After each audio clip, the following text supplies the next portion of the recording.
Hey folks, Will here again with Happily Ever Outdoors. So in this video, we're going to be taking a look at the Ferro all-weather fire starter from DP Outdoors.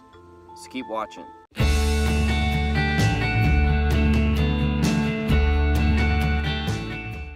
Alright folks, so once again, this is the Ferro all-weather fire starter from DP Outdoors.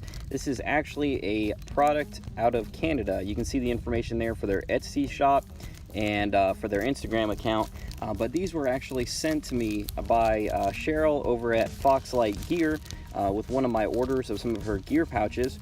She said this was a pretty cool product that she had been trying out. She wanted me to try it out too, and I actually almost forgot about it, to be honest, and so I thought I would go ahead and pull it out and we could take a look at it together. Now, this is not a mass-produced product. This is a handmade product from a small company. It is made from all-natural, locally sourced beeswax and hemp wick.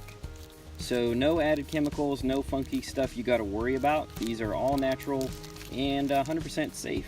As far as price goes, a pack of these goes for $7 Canadian or about $5.56 US. Again, this is supposed to be an all-weather fire starter. It's advertised to be waterproof and wind resistant. These are also supposed to be easy to light and have a 5-minute burn time, so we're gonna go ahead and test these out.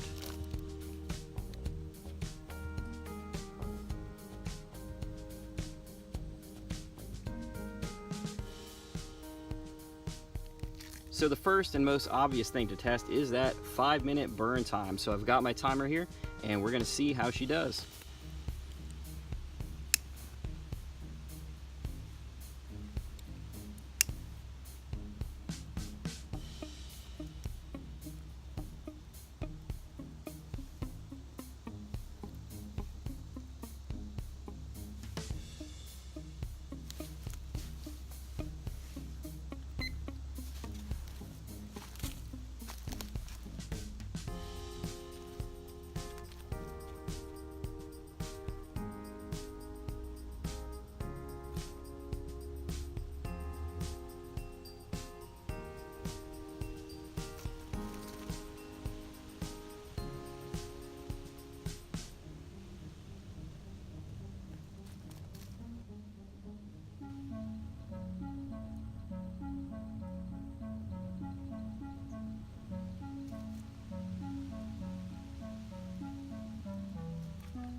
Alright folks, so for our first test here, we are actually right at the 4-minute mark, and unfortunately this guy went out on me. Now it is pretty breezy out here, so I think a good gust of wind really caught it, but you could see this is kind of a slower burning, so you definitely do get a longer burn time that way. It doesn't take off super fast, but let's go ahead and try one more, see if I can get it lit a little better to start with, and see if we get the result we're looking for.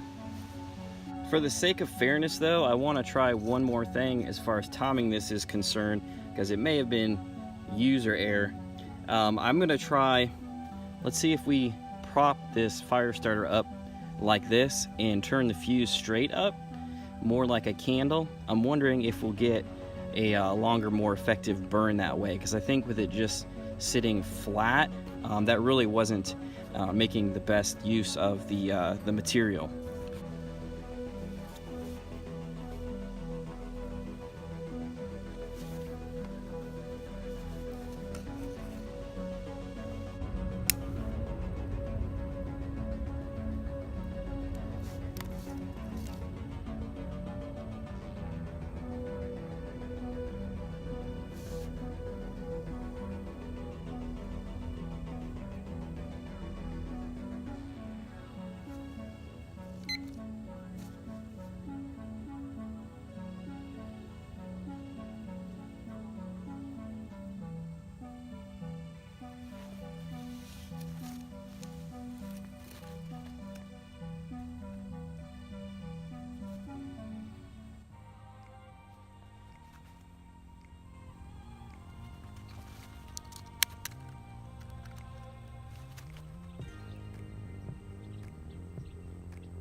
All right, guys, so you can see we have just passed the 5-minute mark, and this thing is actually still going strong. It would not surprise me if there was another at least like 3 minutes left in it.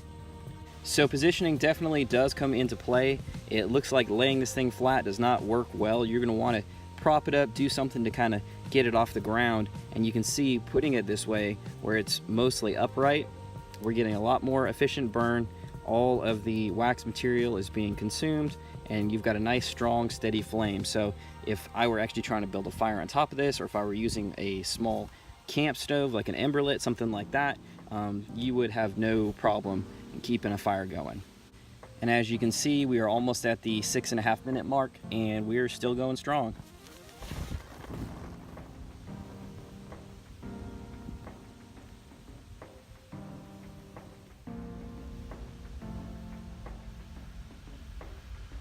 All right, guys, so we are approaching the 8.5 minute mark, and it looks like we're finally getting our final flare up. The last of the material is starting to be consumed here, and I would expect this to go out pretty fast. But you can see, even just sitting here, there's enough heat here that it's actually starting to try to burn up this stick, which is soaking wet. It's been sitting on the ground.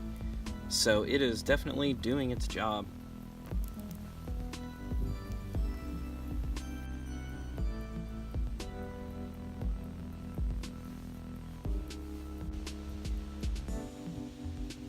All right, guys, so it looks like our final time is actually going to be 10 minutes and 37 seconds. So well beyond what they're advertised. So again, obviously it comes down to making sure that you're using them properly. All right, so the next thing I want to try, since these are supposed to be easy to light, is to see if we can get this thing started with a ferro rod. Now, I'm just kind of guessing here from my experience with other products that what we might want to do to make it a little easier for that ferro rod to catch a spark on this fuse is to kind of open this up a little bit so we get some more exposed fibers. All right, so we'll go ahead and try it something like that and see if we have any luck.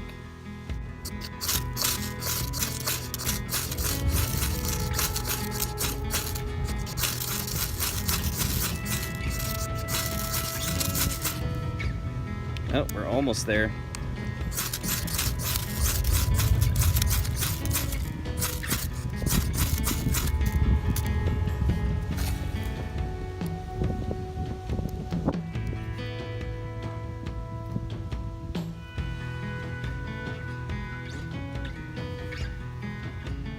Maybe try it like this.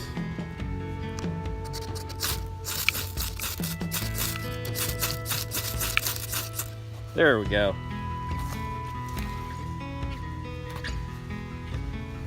So my technique was a little off originally. It looks like pulling those fibers apart works, and then go ahead and pull them so they're tipped straight up. And if you kind of hit it from the side with the ferro, you can get it going.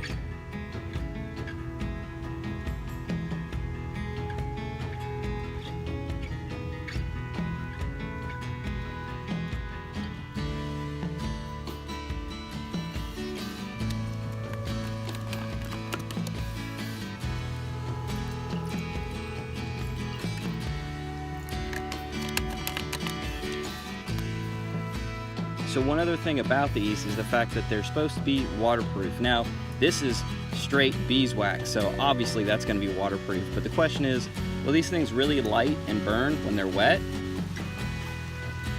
How ironic, can you believe it? It literally started raining right now. All right, so why don't we go ahead and try this out? Go ahead and let that sit in there just a little bit, fully submerged. Get it nice and wet, and we'll see if we can get this thing to light.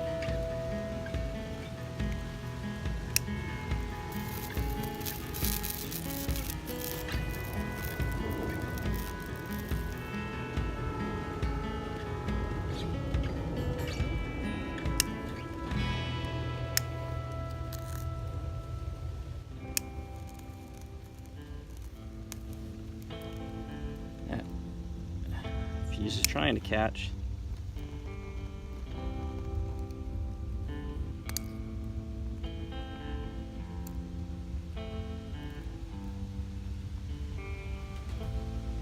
Come on.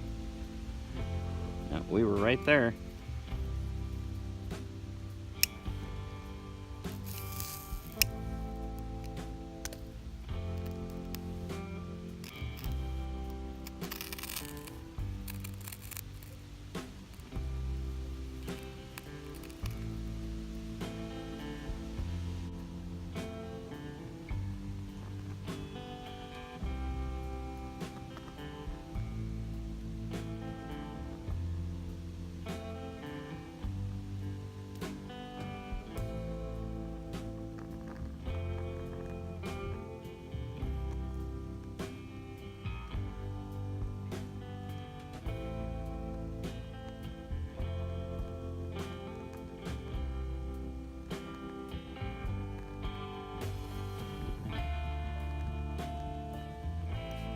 All right, so we're going good now.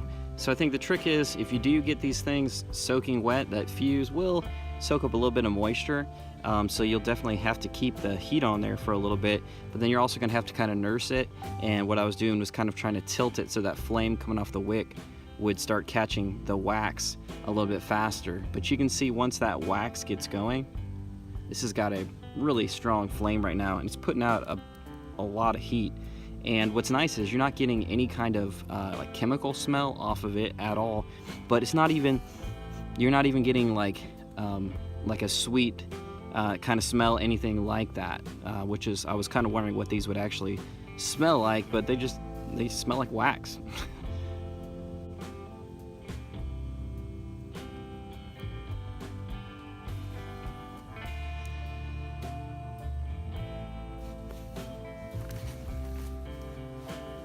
So another thing I think you're going to want to play around with on these is different positions. You can see I kind of bent this one over to make a little kind of a stand for it, and it seems like I'm getting a lot hotter, a lot more efficient burn that way.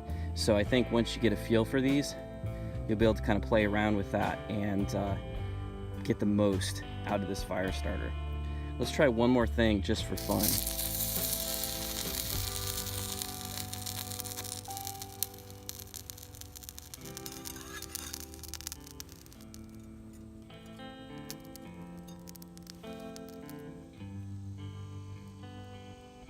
Look at that, you guys. It is continuing to burn.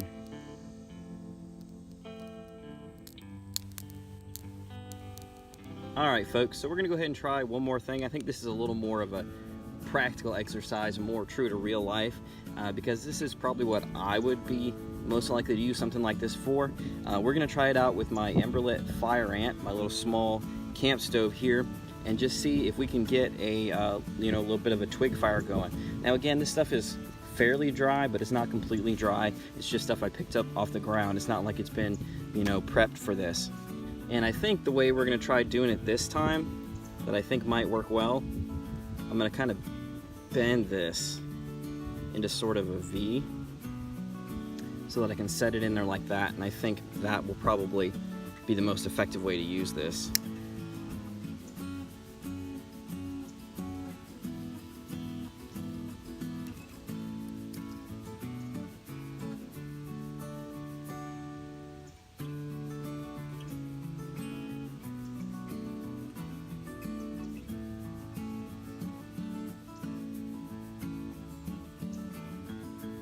Trying to get that wax to catch.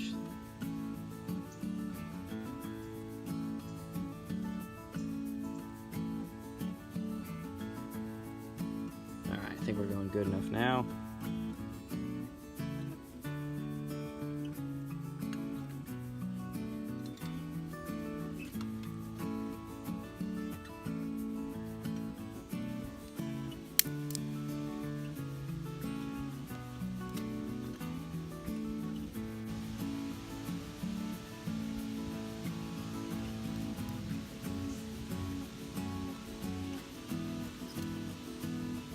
All right, so you guys can see now that we got it going, it's definitely going strong. It's giving us a good solid base, and I would have no problem getting the stove going good enough to get a pot of water boiled or some food cooking or something.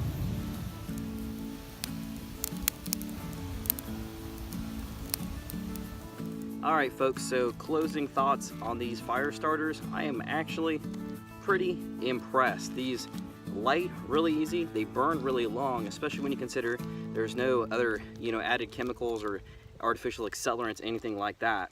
The only real potential drawback I could see with these being a wax-based fire starter, they are going to be sensitive to heat, so you're not going to want to let them get super hot, or I would imagine that these could probably all end up kind of sticking together in the package. So if you are in an area or it's a time of year where you expect it to be extremely hot, you'll want to make sure these are probably somewhere down in your bag where they're not going to be, you know, exposed to the direct heat of the sunlight. So could I see myself using these more in the future? Yeah, definitely. I like the fact that, again, it doesn't have a bunch of extra chemicals and junk added to it, so you don't got to worry about breathing the smoke when you're down there, you know, blowing on your stove trying to get it going. And they're still really effective. I also like supporting small businesses both here in the US and in Canada, so that is always a plus. If you enjoyed this video, we appreciate it if you'd give us a thumbs up, and if you've got any questions or comments, feel free to drop those below as well. If you want to check them out for yourself, the information is right here, and of course, as always, we will drop it in the description below. Thank you guys for watching, and until next time, stay happy, stay outdoors.